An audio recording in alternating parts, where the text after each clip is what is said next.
હાય, good morning. આજે છે bagless day, એટલે કે મોજીલો શનિવાર. અમે જઈ રહ્યા છીએ ટ્વિનિંગ પ્રોગ્રામમાં. તો ચાલો મુલાકાત લઈએ નાની કડી પ્રાથમિક શાળાની. અમે શાળામાં પહોંચ્યા ત્યારે સુંદર પ્રાર્થના કાર્યક્રમ શરૂ થઈ ગયો હતો. અમે પણ કાર્યક્રમમાં ભાગ લીધો. કવિતા ગીત ગાઈ ને મજા માણી. પ્રાર્થના કાર્યક્રમ બાદ અમે સાયન્સ લેબમાં પહોંચ્યા. ત્યાં અમને બેનશ્રીએ વિજ્ઞાનના જુદા જુદા સાધનોના ઉપયોગ વિશે માહિતી આપી. ભેજ જેવા વાતાવરણમાં ઝાકળના પાણીનો સંગ્રહ કઈ રીતે કરી શકાય તેની મોડેલ દ્વારા ખૂબ સારી સમજ આપી અને પેરિસ્કોપ વિશે પણ સમજાવ્યું.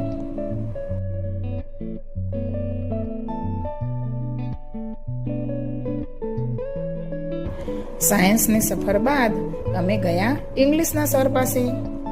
ત્યાં અમને ઇંગ્લિશ ગ્રામર શબ્દ કાર્ડના ઉપયોગ ક્યાં કેવી રીતે કરવો તેની ખૂબ સારી સમજ આપી અને અમને એક્ટિવિટી પણ કરાવી. અમને ખૂબ મજા આવી. અમારો આજનો જોયફુલ સેટરડે ખૂબ સારો પસાર થયો. છેલ્લે સાથે ગ્રુપ ફોટો લઈ પરત ફર્યા. આવજો.